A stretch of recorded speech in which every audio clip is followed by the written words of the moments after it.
Olá, eu sou a Odelis. Minha irmã me olhou fixamente nos olhos e disse: seu aluguel vai triplicar para $5.900, ou você sai amanhã de manhã. Ela sabia que meu filho estava na UTI. Ela não se mexeu. Sem piedade, sem graça. Mas eu não gritei. Não implorei. Apenas entreguei a ela um envelope preto. E quando ela abriu, seu rosto ficou pálido, como se tivesse acabado de ver um fantasma. Porque eu não era apenas o inquilino dela. Eu era o dono do prédio inteiro. Mas o que me destruiu não foi só o aluguel. Foram os anos em que deixei que me tratassem como se eu não pertencesse à minha linhagem. Como cheguei a esse ponto?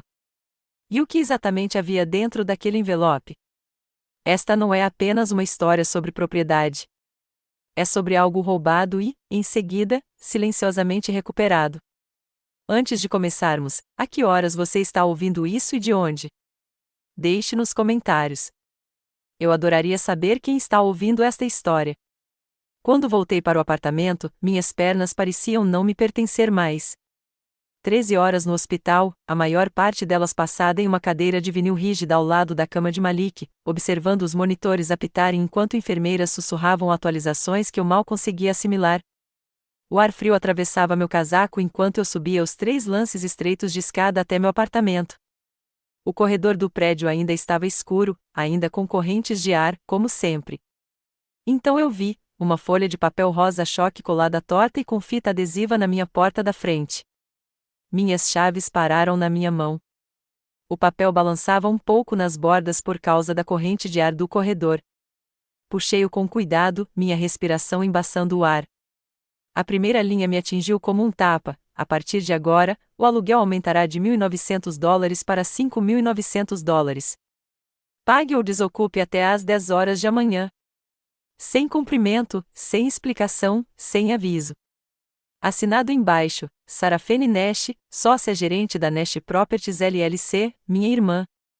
Por alguns segundos, fiquei ali parada, tentando decidir se aquilo era algum tipo de piada de mau gosto, mas o cabeçalho em relevo me disse que não. Era coisa real. Destranquei a porta e entrei. O apartamento estava frio. Eu não ligava o aquecedor desde que passara as últimas noites no hospital, dormindo na sala de espera da família. Deixei minha bolsa perto da porta e me sentei no sofá surrado, ainda segurando o aviso nas mãos. Sarafene não ligou, não mandou mensagem, apenas bateu isso na minha porta como se eu fosse uma estranha. Nem sempre foi assim. 8 anos atrás, voltei para cá quando meu pai começou a ficar doente. Desisti de uma promoção em Chicago e me mudei para este mesmo apartamento, unidade 3B, para ajudar. Naquela época, Sarafene jurou que resolveríamos a herança mais tarde, disse que tudo ficaria em um fundo fiduciário até que a herança fosse finalizada. Eu acreditei nela. Eu queria acreditar nela. Ela era minha irmã mais velha. Mas meses se passaram depois que meu pai morreu. Depois, anos. Sem testamento final, sem advogado, apenas Sarafene assumindo a propriedade aos poucos. Em algum momento, ela parou de me chamar de irmã e começou a me chamar de inquilina. Peguei meu celular e tentei ligar para ela. Tocou uma vez e caiu direto na caixa postal. Hesitei antes de falar. Ei, Sarafene, acabei de receber o aviso. Malik ainda está na UTI, e eu realmente não consigo lidar com a mudança agora. Podemos conversar? Enviei-lhe uma mensagem de acompanhamento, curta e suplicante. 30 minutos se passaram. Depois, 1 hora. A resposta dela veio depois da meia-noite: isso não é pessoal. Negócios são negócios. Você já pagou aluguel abaixo do mercado por tempo demais. Olhei para a tela. Nenhuma preocupação com Malik. Nenhuma dúvida sobre como estávamos nos saindo, apenas aquelas palavras curtas e inexpressivas. Negócios são negócios, certo? O aquecedor chiava no canto, tentando, sem sucesso, aquecer o ambiente. Fui até a cozinha, encontrei um pacote de chá e fiquei lá esperando a água ferver quando ouvi uma batida suave na porta. Hesitei, mas então abri. Odelis, querida, ouviu-se uma voz familiar. Era a senhora Bellman, do 2A, uma viúva que sempre cheirava levemente a lavanda e mentol. Ela estendeu um recipiente. Achei que você poderia precisar de algo quente. Agradeci, com a voz um pouco embargada. Ela olhou para o papel ainda apertado na minha mão. Ela também deixou um na minha porta, no outono passado. Meu aluguel aumentou da noite para o dia. Disse que eu poderia encontrar outras acomodações se não gostasse. Eu não sabia o que dizer. A senhora Bellman deu um tapinha gentil no meu braço. Você não merece isso. E aquele seu garoto também não. Ela é fria, aquela. Fria como um peixe. Dei um sorriso cansado. Obrigada pela sopa. Quando a porta se fechou, o silêncio retornou, de alguma forma mais denso. Às 3 da manhã, eu estava de volta ao hospital, sentado ao lado da cama de Malik. Ele ainda estava dormindo. As máquinas continuavam fazendo seu trabalho, piscando, pulsando, marcando o tempo como um metrônomo mecânico lento. Enfiei a mão na bolsa e peguei meu laptop. O Wi-Fi do hospital estava lento, mas foi o suficiente. Entrei no meu e-mail e encontrei o PDF antigo que eu quase tinha esquecido. Transferência de escritura, Unidade 3B, Prédio Nash.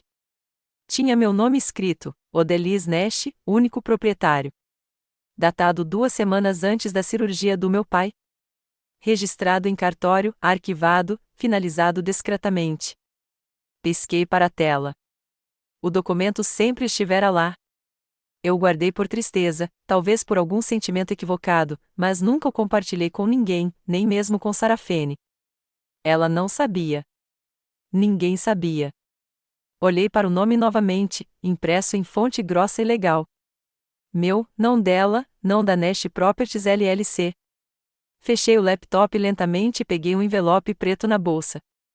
Era duro, pesado, com um lacre ainda intacto. Eu o havia guardado para emergências. Esperava nunca abri-lo. Mas aquele bilhete rosa mudou tudo. Meus dedos se fecharam em volta dele. Eu não queria usar isso, sussurrei baixinho, sem tirar os olhos do rosto de Malik, mas ela não me deixou escolha. O envelope parecia mais pesado do que deveria, como se soubesse o que carregava. Coloquei-o de volta na bolsa, fechei o zíper de couro e me levantei. Uma enfermeira de uniforme azul assentiu gentilmente ao passar, empurrando uma bandeja de café da manhã intocado pelo corredor. As luzes fluorescentes acima zumbiam levemente, mas o verdadeiro zumbido estava dentro de mim. Não era medo, nem exatamente raiva. Era aquele lugar imóvel e crepitante entre a sobrevivência e o silêncio, onde algo duro começa a despertar. Inclinei-me sobre a cama de Malik antes de sair da UTI. Ele dormia, ligeiramente curvado para a direita, com um fio ligando o monitor ao peito. Seus lábios se moviam um pouco, como se ele estivesse sonhando em correr de novo. Ou talvez apenas respirando com facilidade. Volto antes do almoço, bebê, sussurrei, tirando um cacho da têmpora dele. Mamãe tem algo para resolver. Eram 9h07 quando saí.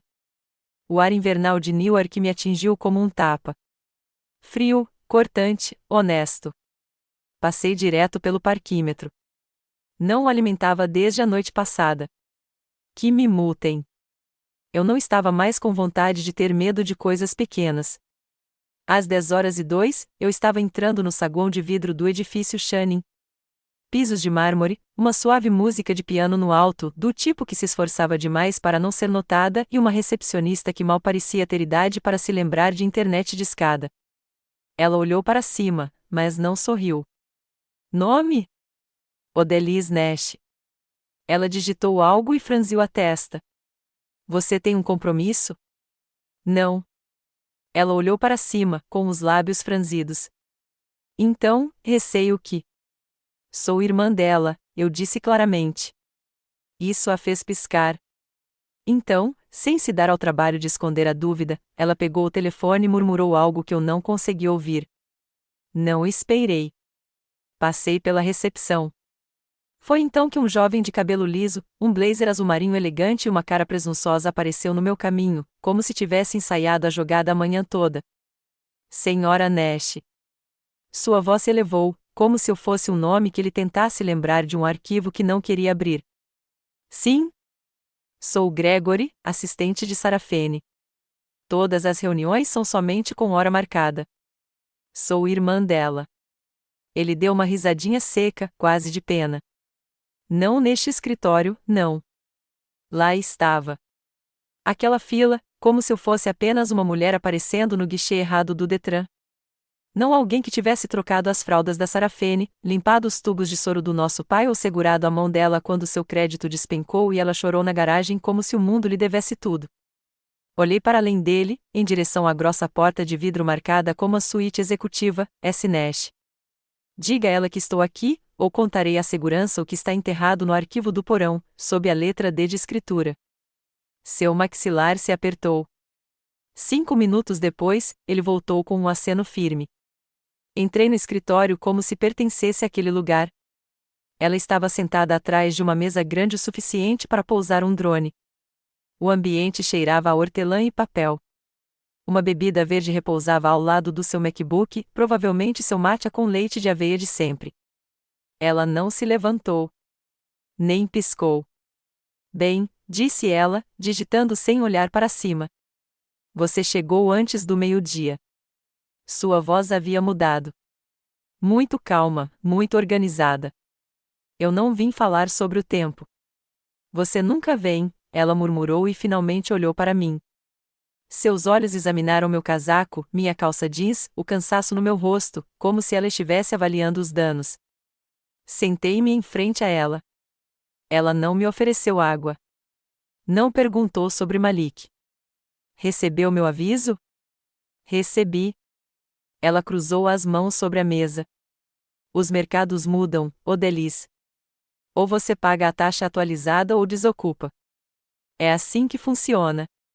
Você sabe que eu sei de muitas coisas. Então você sabe que não é pessoal, disse ela, com os lábios levemente curvados. São negócios. Sempre foram. Enfiei a mão na bolsa, tirei o envelope preto e o coloquei sobre a mesa dela como uma bomba silenciosa. Antes de você soltar mais frases jurídicas, talvez você queira ler isto. Ela hesitou. Aquilo era novidade. Então, deslizou o documento para fora, com os olhos se movendo rapidamente, da esquerda para a direita, depois novamente, mais devagar. Sua mão se contraiu levemente na parte inferior, onde o selo do notário refletia a luz. Isto é, ela começou. É a escritura. Totalmente autenticada. Datada 2 meses antes do falecimento do meu pai.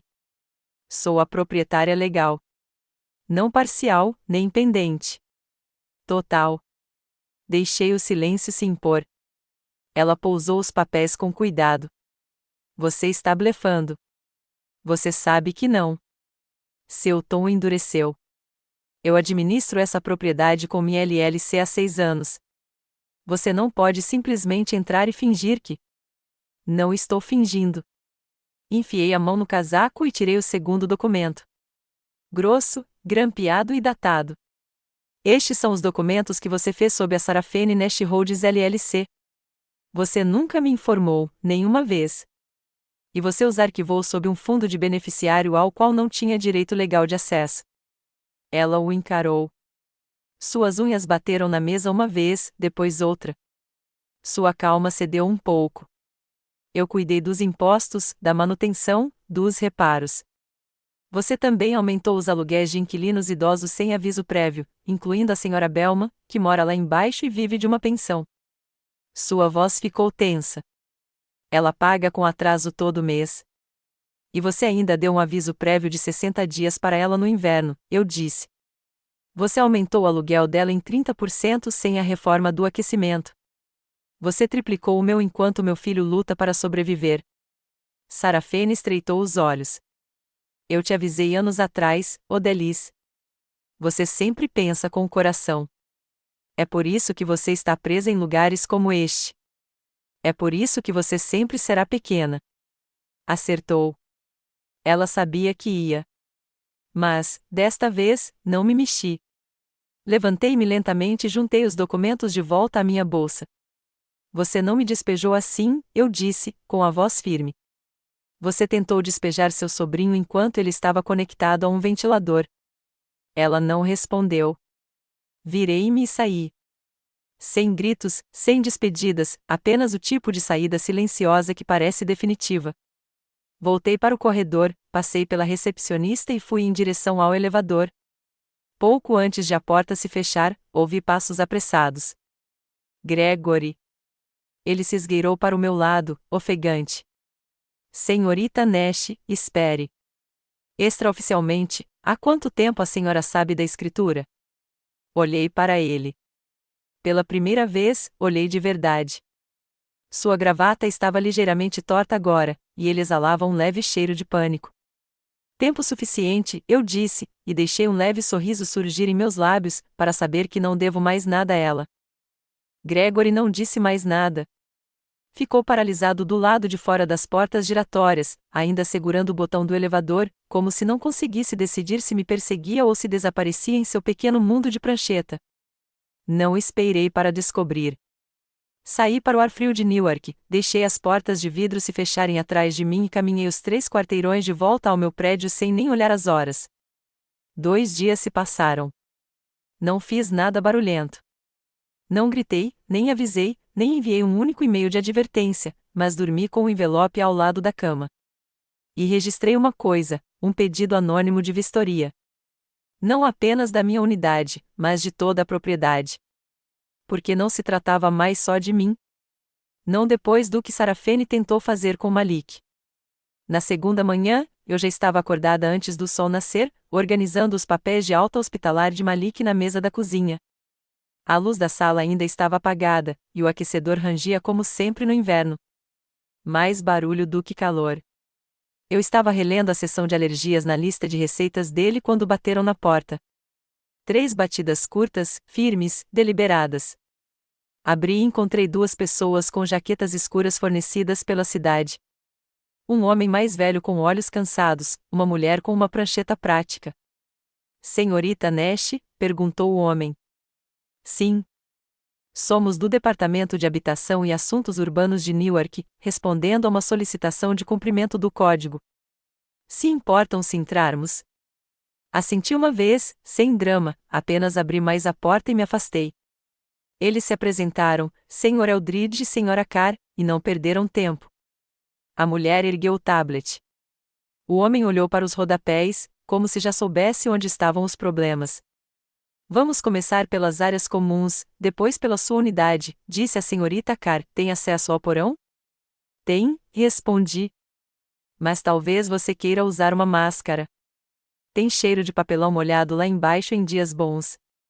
Eles trocaram um olhar rápido, e eu percebi que não era a primeira vez que lidavam com aquele tipo de senhorio ou com aquele tipo de mofo. Quando terminaram a auditoria do corredor e da escada, dobradiças enferrujadas, parafusos de corrimão faltando, luminárias soltas, eu já tinha feito um bule de café. Eles não aceitaram nada, apenas continuaram se movendo de cômodo em cômodo, metódicos e silenciosos. Em certo momento, fiquei perto da janela, observando a cortina do meu vizinho se mexer do outro lado do corredor. Algumas portas se abriram. Um homem do 4B espiou com seu tanque de oxigênio a tiracolo. De algum lugar no corredor, um sussurro soou. Você finalmente conseguiu, não é? Era a senhora Bellman, do 3A. Ela parecia mais velha do que eu me lembrava, mais pálida. Não falei muito, apenas a encarei e assenti levemente. Está na hora de a verdade ganhar um ar, eu disse. O Sr. Eldridge voltou para o andar de cima assim que ela fechou a porta. Precisaremos de fotos da sala da caldeira e das tubulações de irrigação também. Este lugar não recebe uma avaliação completa há anos. Segui-os escada abaixo novamente, pela porta de madeira empenada que mal fechava. As luzes do corredor piscaram quando entramos no porão. Uma lâmpada zumbia alto, do tipo que faz você sentir como se algo estivesse prestes a explodir. Manchas pretas marcavam a parede acima do aquecedor de água. O Sr. Eldridge pegou uma lanterna e murmurou: isso aqui, isso é abandono. Ele não disse o nome de Sarafene. Não precisava. Às 9 horas, eles já tinham preenchido 3 páginas de autos de infração, todos fotografados e com carimbo de data e hora. Estavam documentando tudo. Respondi quando perguntado. Não embelezei. Não acusei. Mas meu silêncio foi o suficiente. A gota d'água para mim nem foi o aluguel. Foi ver meu filho lutando para respirar em um pronto-socorro enquanto minha irmã enviava por e-mail um contrato revisado com uma cláusula de ajuste de mercado a $5.900 para cobrir mofo, baratas e calor insuportável. Novamente no andar de cima, a senhora Carr bateu no tablet e disse: recomendaremos o fechamento parcial da escada leste. Ela não está estruturalmente sólida. Assenti. Também tem algo errado com a pressão da caldeira. Ela ergueu uma sobrancelha e observou. Virei-me para o saguão no momento em que ouvi o clique agudo de saltos contra o linóleo, rápido, furioso. E então a voz de Sarafene soou como uma lâmina. Que diabos está acontecendo aqui? Ela entrou marchando, usando seu sobretudo e sapatos de bico fino, como se fosse dona do prédio, mesmo que os papéis na gaveta da minha mesa dissessem o contrário. O Sr. Eldridge não se mexeu. Senhora, estamos realizando uma inspeção de conformidade. O imóvel foi sinalizado para análise pelo proprietário cadastrado. Sarafene se virou, estreitando os olhos. Você registrou isso? Ela gritou para mim. Eu não levantei a voz. Não me mexi. Eu autorizei, eu disse claramente. Ela piscou com força, como se não conseguisse acreditar que as palavras tinham vindo de mim. Você perdeu a cabeça, sibilou ela. Depois de tudo que eu consegui, de tudo que eu carreguei, é assim que você me agradece? Registrando reclamações como se fosse um estranho na rua? Mantive os braços ao lado do corpo. Você aumentou o aluguel de uma criança doente para $5.900 e disse que era só um negócio, eu disse. Então, eu também estou fazendo negócios. Do tipo que segue a lei. Seus lábios se curvaram, como se ela tivesse sentido um gosto amargo. Você sempre teve dificuldade em ficar no seu lugar. O Sr. Eldridge pigarreou educadamente, tentando não se deixar levar pela situação. Sarafene se virou bruscamente e apontou uma unha perfeitamente feita em direção à porta. Você vai se arrepender, Odelis. Eu juro por tudo. Ela não terminou. Sua voz falhou, e então ela se virou, saindo pisando duro antes que pudesse perder mais terreno diante das testemunhas. O corredor estava silencioso. A senhora Carr se virou para mim e disse baixinho: vamos precisar fechar a escada leste até que os reparos sejam feitos. Assenti. E, acrescentei, você deveria agendar uma auditoria completa da sala das caldeiras com o chefe dos bombeiros. Não confio em nada que ela tenha tocado. O inspetor me encarou por um instante. Você não está de brincadeira, né? Exalei, não trêmulo, apenas firme, cansado, mas firme. Não mais. Fiquei parado na escada por mais um segundo, deixando aquelas palavras se fixarem em meus ossos, como tijolos finalmente encontrando seu lugar na fundação. Então me virei e caminhei de volta para o meu apartamento, um passo firme de cada vez. Não olhei por cima do ombro. Sarafene já estava acostumada demais com as pessoas se encolhendo quando ela explodia. Aquela não seria mais eu.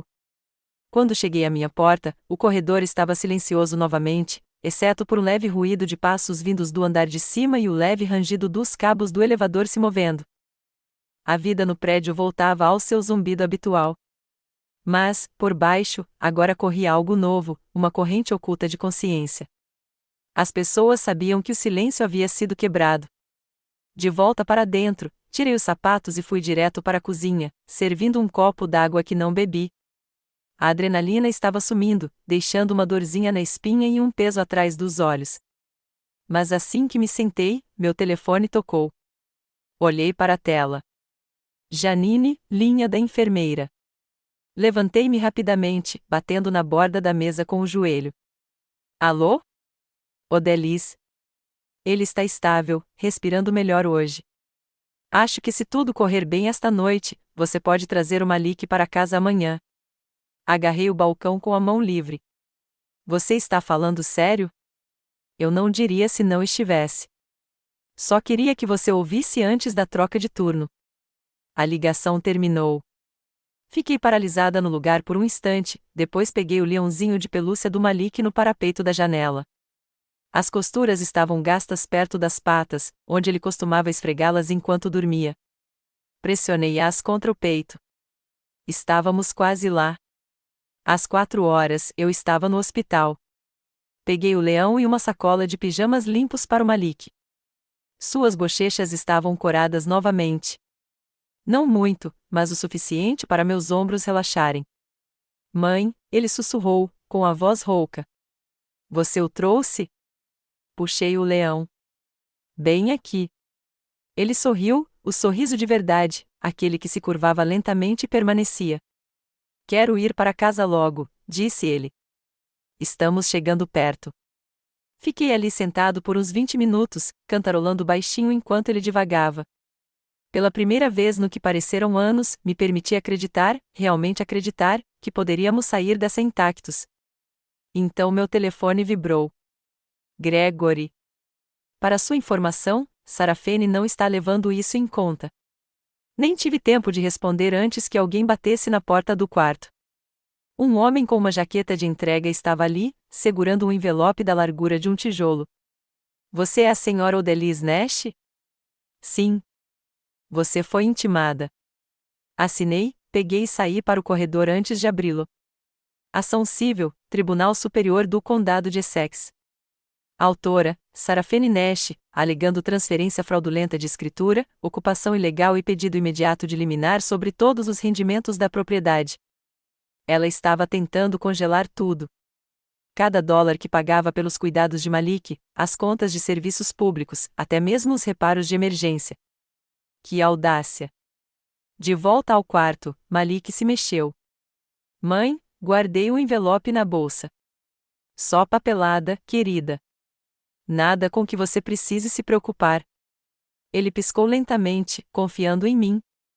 Sorri, beijei sua testa e pedi licença para ir para o corredor. Assim que a porta se fechou atrás de mim, agarrei a parede e deixei as lágrimas rolarem, mas apenas por um minuto. Eu contei. Então respirei fundo, peguei meu celular e comecei a ligar para as pessoas.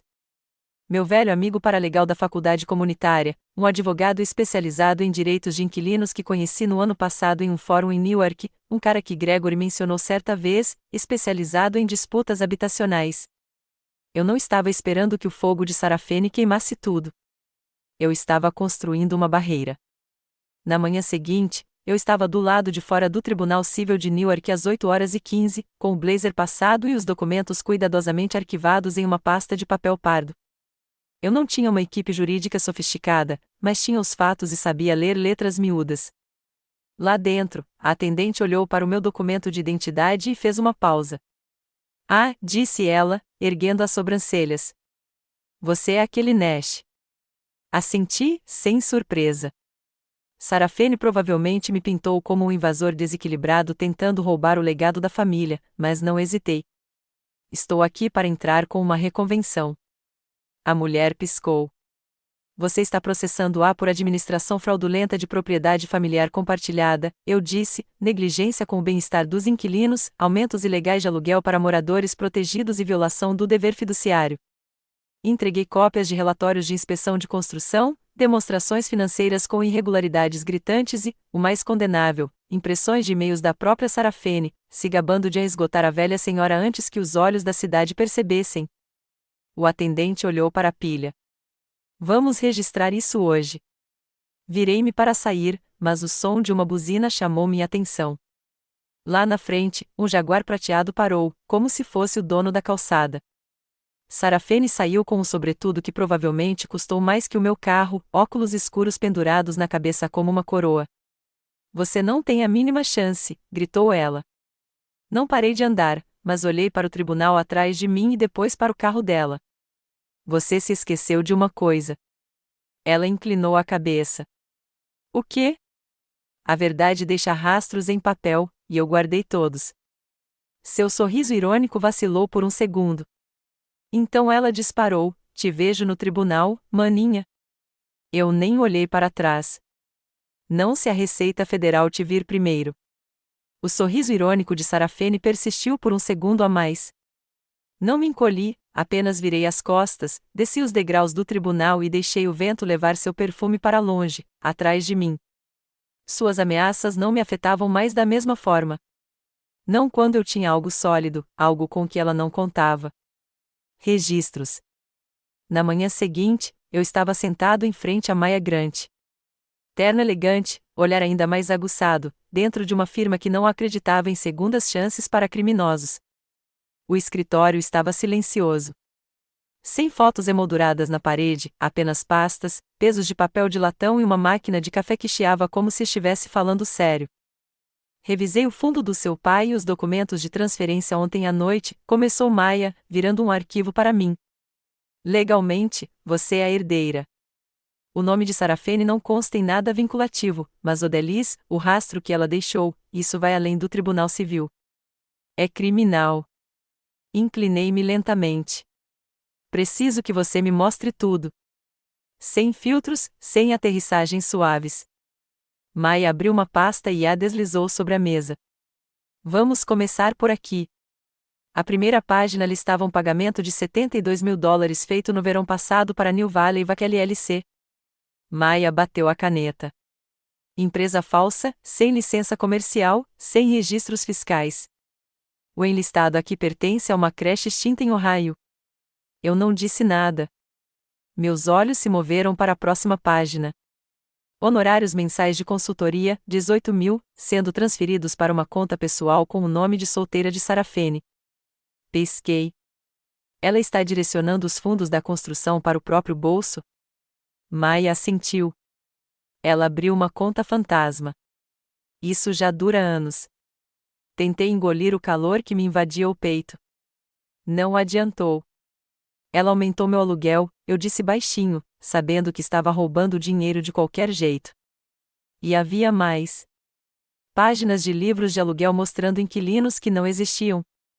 Unidades marcadas como usadas com créditos totais aplicados, embora os apartamentos em si estivessem vagos há anos. Ela vinha deduzindo despesas e embolsando dinheiro, como se fosse seu direito de nascença. Olhei para a pilha, lembrando-me de repente do dia seguinte ao funeral do papai. Eu, arrasada, ainda de sapatos sociais, mal conseguindo assinar um cheque. Sarafene havia deslizado uma pilha de documentos sobre a mesa. Confie em mim, disse ela. Eu cuido de tudo. E, como um tolo, eu confiei nela porque ela era do meu sangue.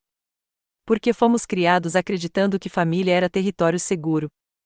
Mas nada disso era seguro. Nem para mim. Nem para Malik, nem para os idosos que ela cobrava mais, fingindo que era por elevadores novos que nunca chegavam. Maia deixou o silêncio pairar por um instante antes de falar novamente. Já elaborei queixas criminais, má conduta financeira, abuso fiduciário, sonegação fiscal. Se me der sinal verde, entramos com o processo hoje. Abri a boca, mas antes que pudesse responder, meu telefone vibrou. Malik.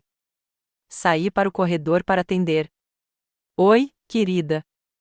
Sua voz era baixa, mas mais clara do que ontem. Mamãe, a enfermeira Janine disse que eu posso voltar para casa em breve.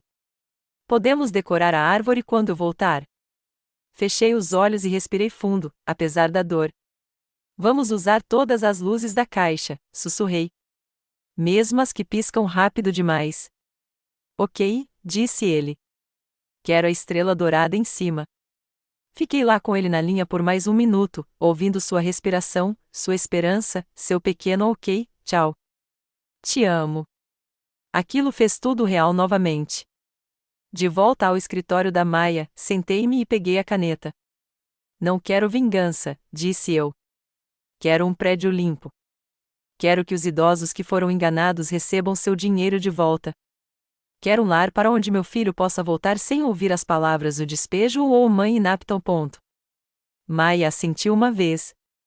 Então faremos isso conforme as regras e tornaremos público. Repassamos tudo novamente, linha por linha. Ela destacou os documentos mais contundentes. Exibiu e-mails arquivados do assistente de Sarafene, alguns que insinuavam registros duplos e acusações extraoficiais. Quando chegamos à última pasta, Maia hesitou. Seus dedos pairaram sobre a aba. Só mais uma coisa. Ela deslizou uma cópia de uma transferência autenticada sobre a mesa. Parecia familiar, até eu ver a assinatura. Espere, eu disse, franzindo a testa. Isso deveria ser meu. Ela virou o documento e apontou. Olhe mais de perto. Esta versão foi usada para autorizar saques, transferências e até rescisões de contratos de aluguel. Mas a tinta, a pressão da caneta, está tudo errado. Fizemos uma análise forense. Essa não é a sua letra. Minha garganta pareceu fechar por um segundo. Ela falsificou minha assinatura. Não disse uma palavra depois que Maia virou a página e me mostrou meu próprio nome, minha assinatura curvada de um jeito que eu nunca tinha aprendido a escrever. Apenas assenti, lenta e firmemente, como se algo dentro de mim tivesse esfriado. Quando saí do escritório dela, o vento já estava mais forte. O frio de dezembro me atingiu na gola, e apertei o casaco com mais força. Newark não era nada gentil no inverno. Mas naquele dia, o ar parecia combinar comigo. Afiado, concentrado. Não fui para casa. Nem passei no hospital. Ainda não. Em vez disso, dei uma volta, circulando 2 quarteirões até ver o pequeno café da esquina onde as janelas sempre embaçavam nessa hora. Empurrei a porta, deixei o cheiro de café expresso queimado e pão quente me receber como uma lembrança de uma vida melhor e a encontrei, Lisa Fenton, já esperando. Ela estava sentada a uma mesa nos fundos, com o laptop aberto e a caneta batendo no bloco de notas. Eu já tinha lido seus artigos antes, histórias que arrancavam paredes, expunham mofo, corrupção, os abusos silenciosos do poder que os proprietários pensavam poder enterrar. Ela não levantou o olhar quando me aproximei, mas eu podia senti-la observando cada movimento meu.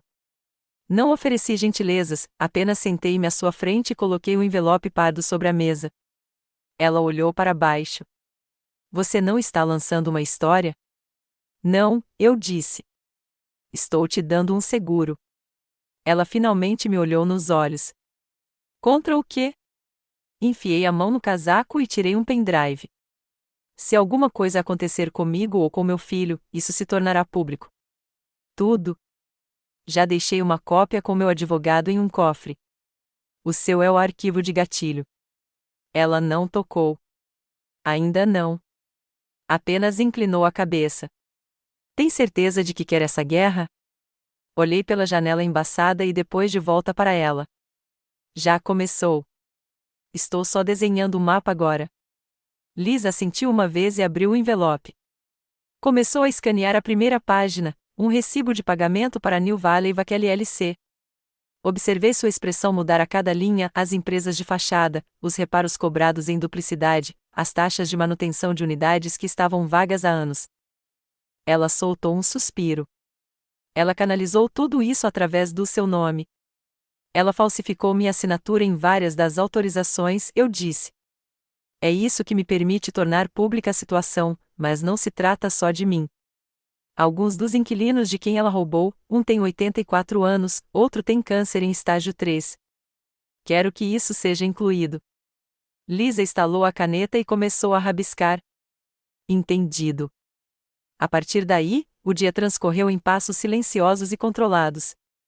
Depois de sair do café, parei na prefeitura com Maia. Entramos com um pedido de penhora sobre o prédio, impedindo Sarafene de vender ou transferir a propriedade. Maia também finalizou a ordem de restrição, e eu a assinei sem hesitar. Antes de ir embora, pedi a ela que me ajudasse a redigir cartas para cada inquilino. Nada de jargões jurídicos, apenas algo humano, uma mensagem clara de que seus direitos importavam e que alguém finalmente os estava defendendo. Maia olhou para mim, pensativa. Você não está buscando vingança. Eu estou buscando estrutura, eu disse. Chega de brigas aos berros. Chega de acordos secretos. Não se trata de raiva. Trata-se de fundamento. Ela deu um leve sorriso. Ótimo, porque quanto mais sólido o seu caso, menos ela pode se esquivar. Não respondi. Apenas assenti e saí, deixando o silêncio no elevador me envolver como uma pausa em uma antiga música de jazz. Parado, mas pesado. Mais tarde naquela tarde, fui até o hospital, não para visitar Malik em seu quarto, mas para sentar-me calmamente no refeitório no andar de baixo, o tipo de espaço que nunca parecia realmente vivo, sempre zumbindo levemente com a luz da máquina de venda automática e aquele cheiro metálico de comida reaquecida. Meu celular vibrou. Mamãe? A voz dele era baixa, mas mais alegre do que ontem. Estou aqui, querida, eu disse. Sinto sua falta. Sinto mais sua falta. Quando eu chegar em casa, podemos fazer cupcakes como aqueles com muito granulado. Fechei os olhos por um segundo. Vou deixar a caixa inteira esperando. Você quer vermelho ou arco-íris? Ele riu. Os dois. Aquela risada era tudo. Tudo o que eu precisava para me manter centrada, mesmo com a tempestade se formando. Naquela noite, a coisa bateu. Sarafene postou uma série de atualizações frenéticas nas redes sociais, fotos dela chorando, alegações de assédio, capturas de tela de documentos judiciais com meu nome destacado em vermelho, cortado para parecer que eu tinha me rebelado. Traição familiar, escreveu ela em uma publicação. Minha própria irmã está tentando destruir a minha vida. Por favor, ajudem. As custas judiciais estão aumentando. Estão tentando tirar tudo de mim. Não respondi. Nem me incomodei, porque 5 minutos depois, Lisa Fenton postou seu teaser. Amanhã, às 7 horas, proprietário de Newark acusado de explorar crianças doentes, falsificar assinaturas legais e visar famílias de baixa renda com fins lucrativos. Documentos e mensagens de voz dentro. Fiquem ligados. A seção de comentários explodiu. As pessoas marcaram sindicatos de inquilinos, órgãos de fiscalização jurídica e autoridades municipais. Em poucas horas, 3 páginas diferentes de defesa da moradia republicaram o teaser. Meu celular vibrou de novo. Desta vez, eram mensagens da Sarafene. Como ousa? Você vai nos arruinar. Quer me matar? Sou sua irmã. Vou destruir tudo que você ama. Olhei fixamente para a tela e, lentamente, virei o celular para baixo sobre o balcão. Deixei que ela gritasse no vazio. Por volta da meia-noite, tomei um banho e deixei o vapor invadir o apartamento. A tensão foi se dissipando aos poucos.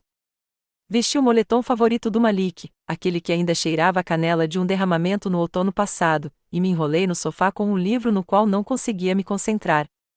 Às 3 da manhã, o som soou como um tiro. Bang! Eu me levantei de um salto. Mais um baque, desta vez fazendo a porta chacoalhar. Peguei meu celular. Pelo olho mágico, eu a vi Sarafene, com o cabelo desgrenhado, os olhos vermelhos, batendo a palma da mão contra o batente como se lhe devesse alguma coisa. Abra esta porta. Acha que ganhou? Não me mexi. Não respondi. Mas minha mão permaneceu firme no telefone, a câmera gravando enquanto eu gravava tudo. Não dormi depois do desabafo da Sarafene. Sentei no sofá com a luz do corredor queimando por baixo da porta, uma mão segurando o celular, a outra sobre o coração, como se eu pudesse pressionar o caos para dentro. Ela gritou por quase um minuto inteiro antes de ir embora furiosa. Eu não respondi. Não naquele momento. Mas pela manhã, Newark respondeu. Meu telefone vibrou sem parar enquanto a primeira luz cinzenta do amanhecer atravessava as persianas. Pisquei, grogue, depois me inclinei para a frente e vi mais de uma dúzia de prévias de texto iluminando a tela. Tópicos de grupos de inquilinos, Maia, até mesmo uma antiga vizinha com quem eu não falava há anos. Deslizei o dedo, os olhos ainda se adaptando. A denúncia de Lisa foi ao ar durante a noite. Odelis, dizia uma das mensagens, talvez você queira ver isso. Vesti meu hobby e fui até a cozinha, liguei a cafeteira e abri o link. A tela se encheu com a voz calma e cortante de Lisa. O banner dizia, ela chamou a irmã de instável, mas os documentos dizem o contrário. Abriu com imagens de cartas de aumento de aluguel, contratos de locação digitalizados e, em seguida, meu nome, falsificado. O segmento dela foi incisivo e deliberado. Ela guiou os espectadores por registros fraudulentos, assinaturas falsificadas e sonegações fiscais ligadas aos esforços de moradia sem fins lucrativos de Sarafene. A narração foi cortada para um áudio que eu quase tinha esquecido que tínhamos dado a ela. A voz de Sarafene, rindo, ela acha que é dona deste lugar. Ela vai estar na rua até o Natal. O vídeo parou enquanto Lisa olhava fixamente para a câmera. E ela quase estava. Só percebi que estava segurando o balcão da cozinha quando meus nós dos dedos ficaram pálidos. Rolando a página para baixo, li os comentários. Prisão. Ponto final. Como é que pessoas assim conseguem dormir à noite? Aquela mulher e o filho dela merecem coisa melhor. Em algum lugar no meio do barulho, ouvi uma respiração suave retornar ao meu peito. Liguei para Lisa. Ela atendeu ao primeiro toque. Odelis, disse ela suavemente. Você está bem? Eu só queria agradecer, respondi. Mas isso não acabou. Ainda não. Lisa suspirou. Não, não acabou. Essa coisa agora é um incêndio. Assenti, embora ela não conseguisse ver. Então deixamos queimar. Um pouco mais tarde, encontrei Maya do lado de fora do centro jurídico. Ela parecia esperta, cansada, mas satisfeita.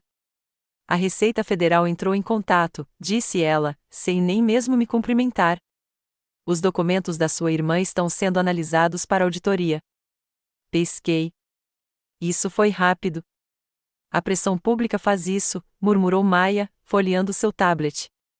Há potencial para fraude fiscal, fraude imobiliária, abuso de status de instituição de caridade. Isso não vai parar em um processo civil, Odelis. É oficialmente criminal. Não sorri. Não exatamente, mas me endireitei. E os inquilinos? Estamos enviando declarações hoje. Você já é um herói popular em 2 fóruns online de moradia. Quase ri. Eu não pedi para ser o herói de ninguém. Não, ela disse, olhando para mim. Você só se tornou um por sobreviver. Por volta do meio-dia, fui para o hospital. O ar lá dentro cheirava a desinfetante e a histórias demais. Uma enfermeira que reconheci me cumprimentou com um aceno caloroso. Ele está estável o suficiente para ir para casa na sexta-feira, disse ela. Aquele seu menino é um lutador. Entrei no quarto do Malik e seus olhos brilharam. Você trouxe os granulados? Levantei um saco plástico, 4 tipos. Sua risada era suave, mas sincera. E por um instante, todo o barulho lá fora, as manchetes, as ameaças, se misturou aos monitores apitando e a forma como seus dedos se entrelaçavam nos meus. Quando saí do quarto dele, meu celular vibrou novamente. Era Maya. Sua voz estava tensa, entrecortada.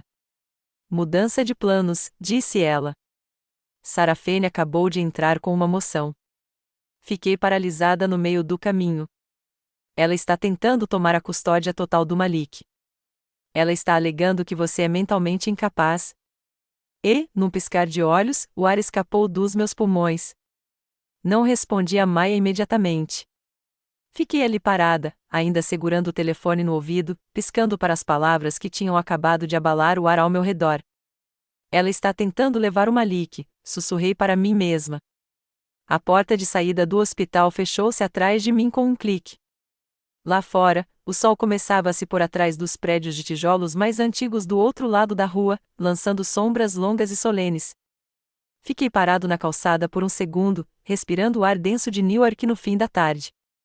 Carros buzinavam a alguns quarteirões de distância, uma cidade ainda viva, enquanto a minha era novamente perturbada pela pessoa que se dizia minha irmã. Virei-me, voltei direto para a entrada lateral do hospital e caminhei pelos corredores em ritmo constante. Meus saltos ecoavam no linóleo. Quarto 310. O quarto de Malik. Ele estava acordado, recostado em uma pilha de travesseiros. Um livro de colorir jazia em seu colo, com metade de uma casinha de gengibre desenhada com giz de cera azul. Seu soro apitava suavemente ao lado dele, um lembrete silencioso de quão frágil seu corpinho ainda era. Mamãe, disse ele, com os olhos brilhando. Você voltou rápido. Ajoelhei-me ao lado da cama dele e tirei o cabelo da testa dele. Só precisava ter certeza de que você ainda estava desenhando obras-primas. Ele sorriu e me mostrou o guardanapo debaixo do livro de colorir. Desenhei nossa casa com granulados no telhado. Sorri, engolindo a dor na garganta. Você está melhorando a cada dia. Quando podemos ir para casa? Em breve, querida. Muito em breve. E quando voltarmos, vamos construir casinhas de gengibre mais altas que a mesa da cozinha. Ele assentiu, acreditando em mim. Essa fé, inabalável até então, era a única coisa que me mantinha de pé. Beijei sua testa, levantei-me lentamente e disse: volto já, ok? Preciso resolver uma coisa importante. Ele acenou com a mão sonolenta. Diga ao juiz que sou um bom menino. Saí da sala antes que as lágrimas escapassem. Uma hora depois, entrei no tribunal de família ao lado de Maia. Seu arquivo estava grosso em sua mão, lábios apertados, olhar penetrante. Aquilo era uma guerra, e eu tinha o melhor general da sala. O tribunal estava frio, quase silencioso demais. Sarafene estava sentada à minha frente, com um terninho azul marinho, cabelo arrumado demais, rosto liso demais, uma máscara que ela havia aperfeiçoado. O juiz Ubrobro, um homem severo na casa dos 60 anos com um olhar que cortava cimento, estava sentado atrás do banco elevado. Ele folheou os documentos da moção. Este é um pedido de guarda de emergência apresentado por Sarafene Nash, alegando preocupações com a saúde mental da ré. Ele olhou para mim com uma expressão firme. Senhora Nash, a senhora entende a natureza desta audiência? Assenti uma vez. Sim, meritíssimo. O advogado de Sarafene se levantou, com a voz rouca. Meritíssimo, nosso cliente tem provas de que a senhora Odelise Nash demonstrou comportamento errático e emocionalmente instável, decorrente de estresse e possível instabilidade psicológica. Acreditamos que isso representa um risco para o desenvolvimento emocional do jovem Malik. Mantive o rosto impassível. Sarafene inclinou-se para a frente, dramática. Ela não está dormindo. Ela está se descontrolando. Quer dizer, basta olhar as notícias. Ela fez da nossa família uma bagunça pública. Malik precisa de estabilidade. Eu posso oferecer isso a ele. Não hesitei. Olhei diretamente para a juíza. Meritíssimo, enquanto meu filho estava na UTI, ela aumentou meu aluguel para quase $6.000. Diga-me, isso lhe parece estabilidade? A sala ficou em silêncio. A testa de Ubrobro arqueou-se ligeiramente. Maia permaneceu calma, equilibrada, implacável. Se o tribunal permitir, gostaria de apresentar provas. Ela entregou um maço impresso, mensagens de texto, e-mails, declarações de inquilinos. Aqui estão mensagens em que o requerente se refere à criança como, abre aspas, apenas uma alavanca. E outra, se ele piorar, talvez ela finalmente ceda. O Brobro olhou para baixo, lendo em silêncio. Seu maxilar se contraiu. Maia não parou. Também temos depoimentos de 2 ex-inquilinos, ambos idosos, que relatam que o autor da petição alegou que Malik não era da família de verdade e os despejou quando protestaram. Então veio a gravação. Um toque de botão. A voz de Sarafene preencheu a sala. Ela acha que é dona deste lugar. Deixe-a se afogar em contas. Aquela garota não vai durar muito se continuar lutando. O silêncio que se seguiu foi arrepiante. Levantei-me quando Maia me fez um sinal afirmativo. Eu nunca pedi esmola, respondi, com a voz firme. Paguei meu aluguel. Segui todas as regras. Até fiquei em silêncio quando minha irmã zombou de mim nas mesas de jantar, mas não vou ficar em silêncio quando se trata do meu filho. Olhei para Sarafene. Ela é minha irmã, mas uma vez me disse, família não te deve nada. E talvez seja verdade, mas o que ela está fazendo não é amor. É controle. Virei-me para o juiz. Ele é a minha vida inteira. Dei banho nele durante febres, segurei-o durante convulsões e disse que ele sempre estaria seguro. Se isso me deixa instável, então eu usarei. O juiz não falou por um longo momento. Ele largou a pilha de papéis, cruzou as mãos e finalmente disse, pedido de custódia negado. Prendi a respiração. Ele continuou, este tribunal concede a guarda exclusiva de emergência a Odelise Nash, com efeito imediato. Uma ordem de restrição temporária é emitida contra o requerente. Além disso, com base nos documentos apresentados, estou ordenando uma investigação financeira sobre os negócios imobiliários do requerente. O martelo bateu, um som de trovão. Enquanto o tribunal se esvaziava lentamente, levantei-me, com todo o meu corpo tremendo, mas ainda de pé, ainda meu. Lá fora, o corredor estava silencioso. Sarafene passou com os olhos semicerrados. Sua voz era baixa, venenosa. Você acha que isso acabou? Você vai se arrepender. Encarei seu olhar sem pestanejar. Não, eu vou reconstruir. Você vai apodrecer no que construiu. Ela saiu furiosa. Maia se aproximou, agora com um arquivo diferente nas mãos. Ela me olhou, mais devagar, mais cautelosa. Tem mais uma coisa. Está pronta para ver o que seu pai deixou para trás? A voz de Maia não se elevou nem diminuiu. Ela apenas perguntou, como se já soubesse que eu diria sim. Assenti lentamente, não porque hesitasse, mas porque algo dentro de mim já havia se acalmado, como se eu estivesse caminhando em uma tempestade há meses, e agora o trovão estava atrás de mim, não acima de mim. 2 semanas se passaram desde a audiência.